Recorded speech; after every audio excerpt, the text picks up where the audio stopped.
What's up, everybody? John Hoover, all Sooners, along with Ryan Chapman, Randall Sweet. We're on the field at Boone Pickens Stadium, where we just witnessed a little bit of a letdown of a Bedlam game. It wasn't as crazy as I thought it was going to be, but it was a bitter pill for Oklahoma to swallow. 27-24, they fall to the Oklahoma State Cowboys. I did not expect this. I thought Oklahoma was going to win the game. I actually picked them to cover 6.5. So this is a little bit of a surprise to me.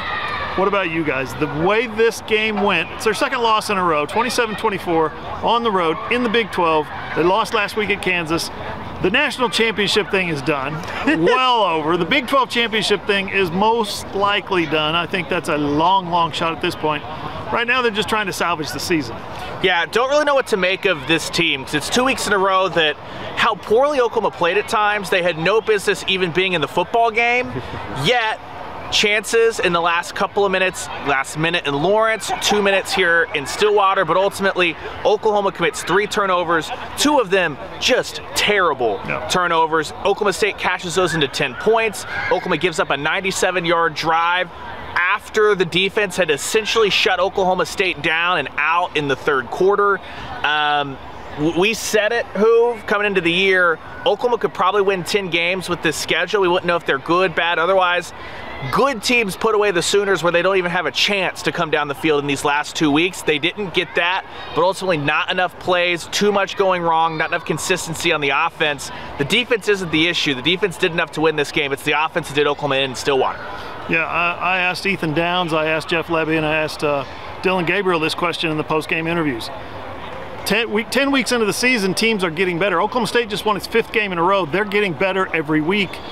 Oklahoma not getting better, or is it just the scoreboard? Nobody had any answers for what's going on, Randy.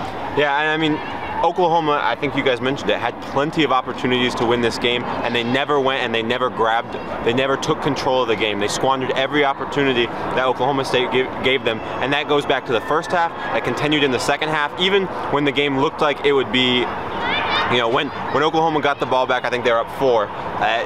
Definitely had the chance to maybe, not necessarily ice the game, but if you score a touchdown, 28 points, Oklahoma State only scored 27 today, that have to think that that gives you a good chance to win the game.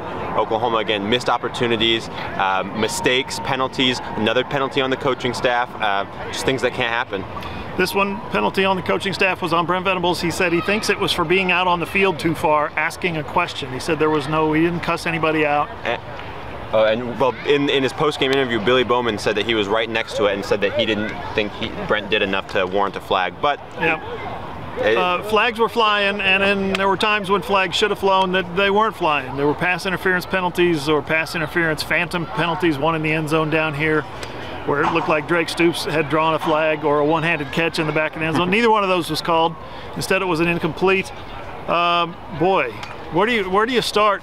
Here's the deal. We'll do some positives. Oklahoma, Gavin Sawchuk, 64-yard touchdown run in the first quarter, finished with 111 yards on just 13 carries. Great game by Gavin.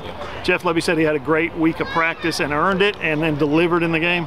Career high, 134 yards receiving for Drake Stoops. Holy cow, his first 100-yard game. His previous game high was 93 yards 3 years ago. So 12 catches for Drake Stoops.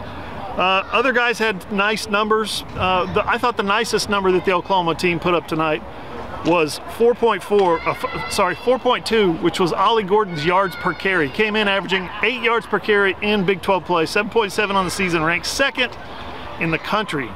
And they held him on 33 carries to 137 yards. Great job by the Oklahoma defense, including a couple of really physical 4th down stops, Ryan. Yeah, Kip Lewis and Trace Ford combined on a 3rd down and a 4th down. Robert Spears-Jennings came from the entire other side of the field to tackle Ollie Gordon from behind. Oklahoma did enough defensively. Randall mentioned it.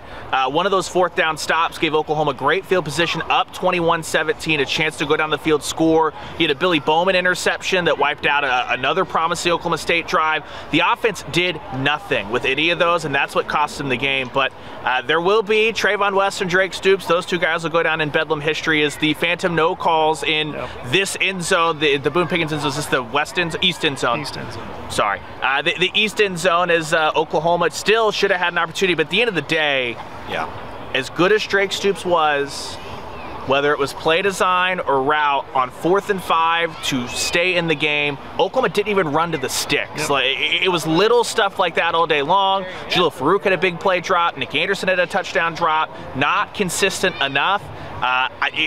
We had this conversation coming out of the Texas game. They weren't consistent enough. They got away with it. Kansas made them pay. Oklahoma State made them pay. And this one is going to sting the fan base for a very long time. For a very long time. That was the lead on my story, is this one's going to stick for a long time. Randall, one of the things they didn't do well defensively was stop the pass. Bowman comes out into this game, Alan Bowman, 57% completions. He was averaging a low number, just around 200 yards a game. He comes out tonight and throws for 334, 28 of 42. Rashad Owens, 10 catches for 136 yards.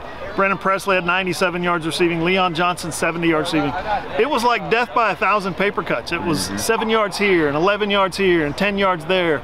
And Oklahoma's defense just let them have it. Yeah, and that's something that, again, Billy Bowman mentioned in the post-game press conference. He said that to start the game, Oklahoma was just playing too soft, too far off of these receivers, which, if you've been watching Oklahoma football for more than 5 years, you probably remember that being an issue under the Mike Stoops defense. Billy Bowman did say that when they started playing tighter, started kind of manning up a little bit more on those guys, that's when you saw that well kind of dry up a little bit in the second and third quarter. But then, again, Oklahoma State, coming out of halftime, was able to attack OU through the air on a big play down the sideline. And then, of course, in the fourth quarter, when it really mattered, that passing offense, again, was the 97-yard drive fourth quarter? Fourth quarter, yeah. So, again, when it mattered, that offense took the ball 97 yards. Again, a lot of big plays through the air, some third down plays that OU could have gotten off the field that they were hurt through the air. And again, it's not going to get it done. But like Ryan said, the defense made enough plays throughout the game, just not in the passing game throughout. A 97-yard touchdown drive in the fourth quarter, 97 yards after a brilliant interception by Billy Bowman, picks off who? Ollie Gordon with the halfback pass. That was crazy. Is that right? Yeah, he's the one that threw the halfback pass, double pass, I guess. And then they march to midfield and they come up against a fourth down stop. And what do? Brilliant call. Dylan Gabriel with the pooch punt down to the 3-yard line. They set everything up. And what Brent Venables said was, we didn't play complimentary football. And this is a spot where the defense could have done something. One thing, one stop, one more stop. They could have gotten out of this thing and produced some points down here. Didn't happen. Oklahoma State took care of the football.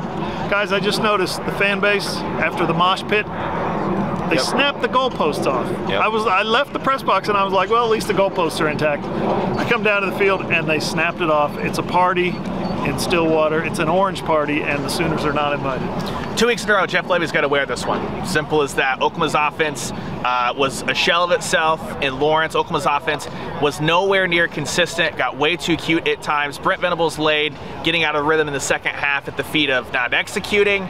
Oklahoma did plenty of things to shoot themselves in the foot. Dalen Smothers makes an appearance. A lot of very, very bizarre stuff going on. J.J. Hester? Yeah, J.J. Hester on a crucial drive. Jeff Lebby's got to figure this thing out. Situations too. L.V. Bunkley Shelton returning punts, almost coughs it up. Yep. All kinds of mistakes, all kinds of curious decisions by the coaching staff, personnel groupings, substitutions, timeouts, lack of timeouts. From the top to the bottom, Oklahoma is in a little bit of a tailspin right now. We'll see where this goes. They're 7-2 on the season, 4-2 in Big 12 Conference play. Up next week at Gaylord Family Oklahoma Memorial Stadium, Norman, Oklahoma. West Virginia Mountaineers are coming to town. Be there. We'll be there. All Sooners will be. We've got all of our post-game press box right up there. Press box is right up there, and we're going to be bringing you all the post-game from this one. Try to get you some answers. All that coming up at allsooners.com. For Ryan Chapman, for Randall Sweet, I'm John Hoover. See you guys.